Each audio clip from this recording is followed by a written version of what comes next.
अच्छा भैया, हम भोजपुरी लोक गायक चंद्रमा राही एंड पार्टी, मेरे साथ में आज स्टूडियो में RS recording studio Kharwan Ghorawal Sonbhadra के सौजन्य से बड़े भैया राजा संतोष सिंह की देखरेख में हमारे साथ में आज राम विलास भैया और बड़े सुंदर कलाकार जितेंद्र भैया, और आज ढोलक पर संगत कर रहे बड़े दिनों बाद हमारे श्यामलाल मास्टर जो हमारे पड़ोसी हैं। बड़े सुंदर आज भेंट मुलाकात दीदार भइल। एक ऐसा गीत आप लोगों के बीच में जा रही है जो कि झूठ को दरकिनार करते हुए सच्चाई को सामने परोसती हुई जाएगी और हमारे समाज को लिए एक नया दिशा निर्देश इस गीत के माध्यम से जाएगी। भाव दिया गया कैसे?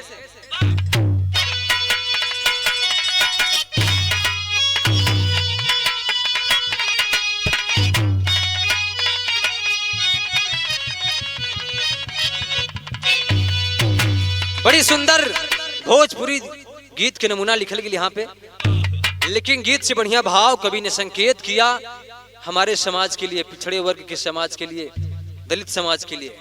क्यों भूलते जा रहे अपनी हम इस प्रथा को, हम अपने महापुरुषों को नहीं याद करते बल्कि उन काल्पनिक देवी देवताओं को याद करते हैं जिन्होंने हमें कुछ नहीं दे सका आज तक। क्यों भूलते जा रहे हैं? संकेत है कैसे?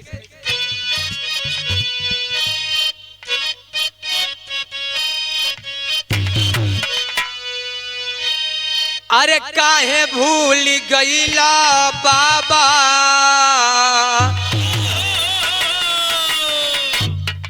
काहे भूल गईला बाबा साहब के सपनवा हो,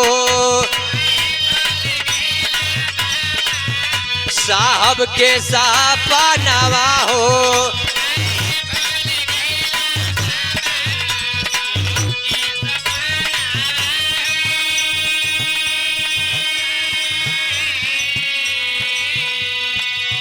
साहब के सपनवा ये बहुजन, साहब के सपनवा हो।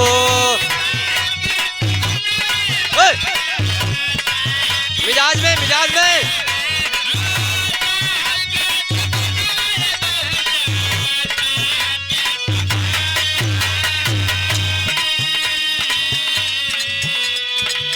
सही के अपमान पूरा कैले आरमनवा ये बहुजन, सही के अपमान पूरा कैले आरमनवा ये बहुजन।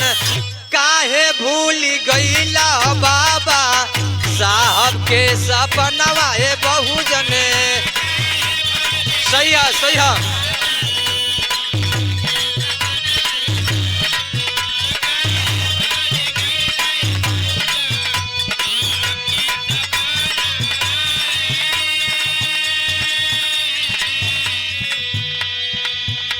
बाबा साहब ने मरते दम तक इस समाज के लिए लड़ते रहे और दलित समाज, पिछड़े समाज के लिए उनके हक और अधिकार की बात करते रहे। बाबूजी बताया गया कि जिन्होंने अपने 3-3 बेटों का, 4-4 बेटों का बलिदान किया हमारे हित में, हमारे समाज के हित में, लेकिन हम उनको न याद करके किसको याद करते जा रहे हैं? हमें पढ़ने लिखने का अधिकार दिया तो किसी और ने नहीं दिया, किसने दिया? लिखल गया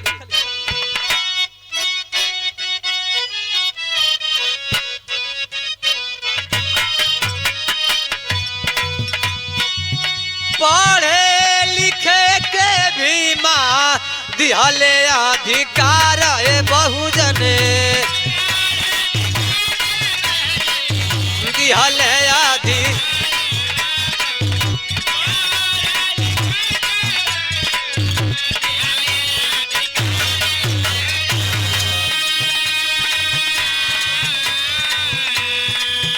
काहे भूल गईला बाई फूले जी का प्यार है बहुजन, फूले जी के प्यार है बहु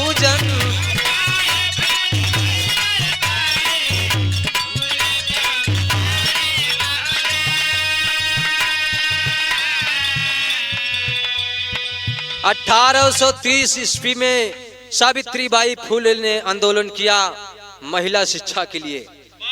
हमारे समाज में महिलाओं को पढ़ने लिखने का अधिकार नहीं था। 1830 ईस्वी में सावित्रीबाई फुले ने आंदोलन किया कि जैसे समाज में पुरुष वर्ग के लोग पढ़ते हैं, लिखते हैं और आगे बढ़ते हैं, सदन तक जाते हैं, उसी तरह से महिलाओं को भी अधिकार मिलना चाहिए। और उसी संविधान में बाबा साहब ने पिछड़े दलितों को समान रूप से पढ़ने का अधिकार दिया।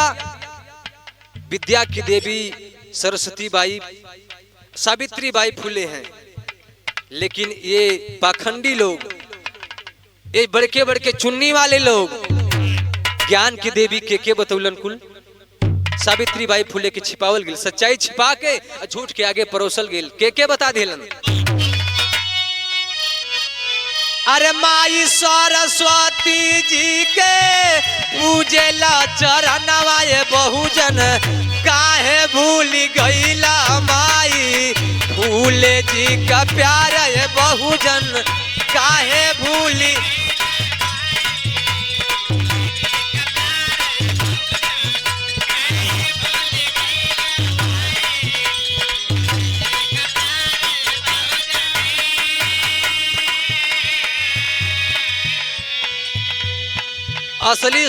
असली शिक्षा की देवी सावित्रीबाई फुले को छोड़कर हम पढ़े लिखे नहीं थे, जागरूक नहीं थे, हमें पता नहीं था।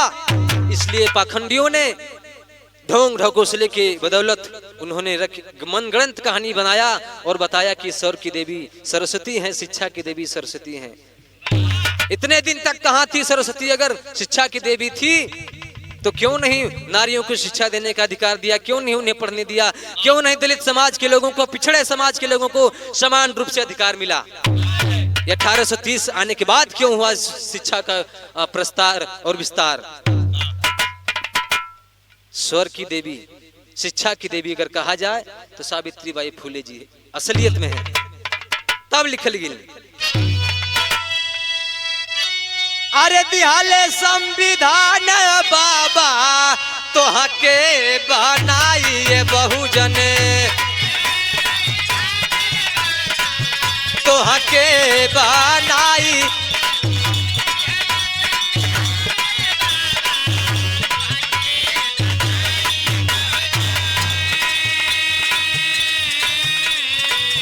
ऊ नहीं के बल पर कारत बार तू कमाई बहुजन, बार तू कमाई बहुजन।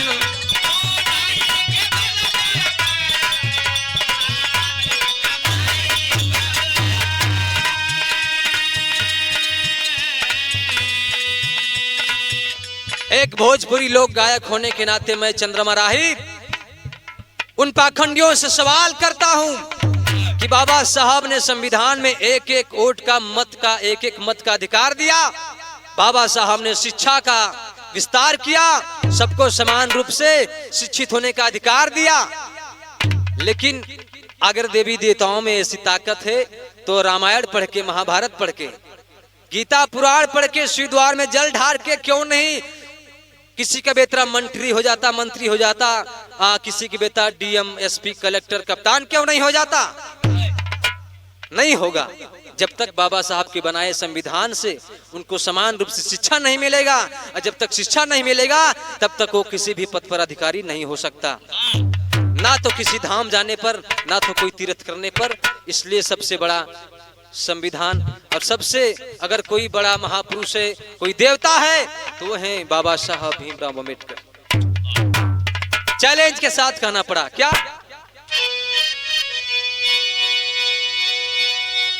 अरे दिहाले संविधान बाबा तो हके बनाई बहुजन, और नहीं के बलि परिकारत बाड़ा पढ़ाई बहुजन। उन्हीं के बल पर पढ़ाई, उन्हीं के बल पर कमाई, सब कुछ होता। लेकिन बाबा साहब कौन थे? आज शायद हम पिछड़े वर्ग के समाज के लोगों से, छोटे बच्चों से पूछा जाए कि बाबा साहब कौन थे, तो वो बताने में हिचकिचाएंगे। लेकिन यही पूछा जाए हिंदुस्तान के 33 करोड़ देवी देवताओं में से, तो धड़ल्ले के साथ बताएंगे अपने देवी देवताओं के नाम। लेकिन अपने 4 बच्चों के बलिदान होते हुए बाबा साहब ने अपनी आंखों से देखा।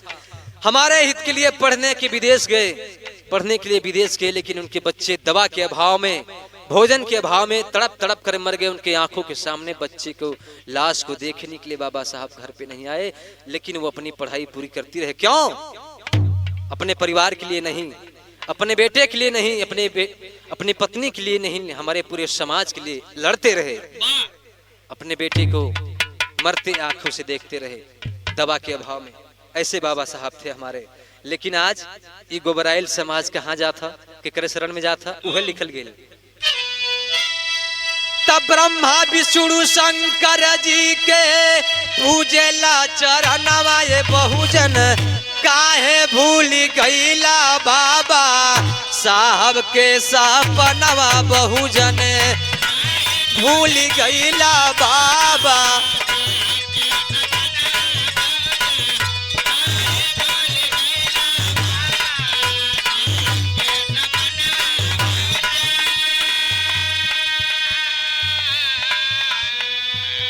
आज हमारे देश की स्थिति क्या है? सबसे महंगी अगर हो रही है तो कहीं न कहीं हमारी शिक्षा महंगी हो रही है। पुस्तकों पर जीएसटी लगा दिया गया भारत सरकार द्वारा। क्यों? क्योंकि पुस्तक महंगी हो जाए, गरीब और दलित पिछड़े वर्ग के बच्चे पढ़ न पाए। जब महंगा हुई, फीस महंगा हुई, कॉपी किताब महंगा हुई, तो ऑटोमेटिक प्राइमरी स्कूल में जाइए ना, वो होना चाहिए। जब पढ़ ना पाई है तो अपने संविधान की जान ना पाई है, और जब जान ना पाई है तो अपन हक अधिकार मांग ना पाई है। और खाली करे लाग रही है का बस का कंडक्टर ही करी है। वो खाली बस भ्रम में अपन मुक्ति बनी है। कहीं विंध्याचल जी है, कभी मैहर जी है, कहीं बाबा बैजनाथ विश्वनाथ, वही जी है, वही लायक रहबे करी है। जब पढ़वे ना करी है तो वही लायक रही है। इसलिए हमें विचार करना पड़ेगा, अपने अधिकार और हक के लिए लड़ना पड़ेगा, पढ़ना लिखना पड़ेगा, अपने बच्चों को जागरूक करना पड़ेगा। अगले भाव में लिख लीजिए। अरे बिटिया तोहारा रहली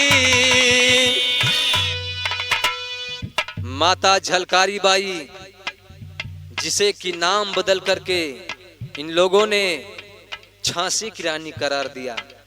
हमारे पिछड़े समाज की बेटी थी, दलित समाज की नारी थी झलकारी बाई, जिसका नाम बदल करके झांसी वाली रानी, झांसी का रानी करार दिया गया। ये भी एक सच्चाई थी। क्या? बिटिया तोहारा रहली झलकारी बाई ये बहुजन, झलकारी बाई मिजाज में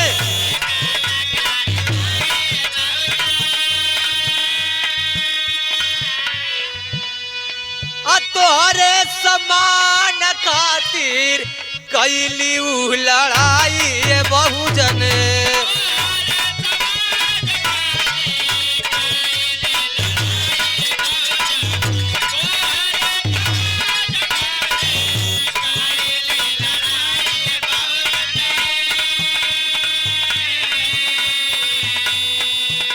अरे पूजे लायक के राल अब के पूजात बा।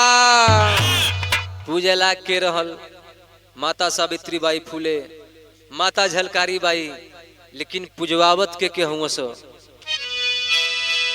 अरे दुर्गा काली लक्ष्मी जी के करेला पूजनवा ये बहुजन, दुर्गा काली लक्ष्मी जी के करेला पूजनवा ये बहुजन, काहे भूल गईला माता फूले जी का प्यार ये बहुजन।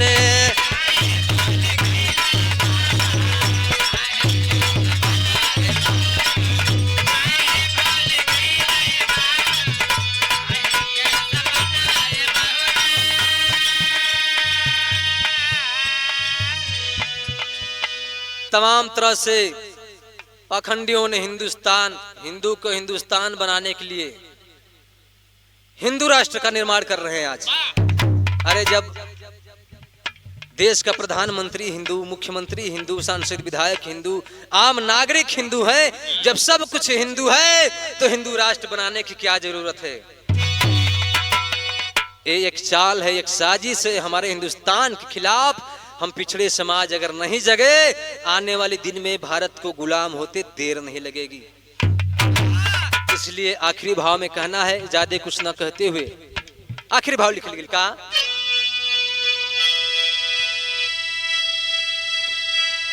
अरे काहे भूल गई लाए बहुजान, अरे चंद्रमा गावेला सुना, अरे चंद्रमा गावेला खत्म भयल दस तनवाए बहुजन, काहे भूल गईला, अरे काहे भूल गईला बाबा साहब के सपनवा ये बहुजन, काहे भूल साहब के सपनवा ये बहुजन,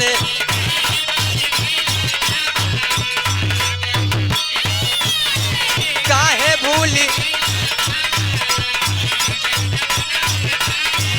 सपनवा, काहे भूल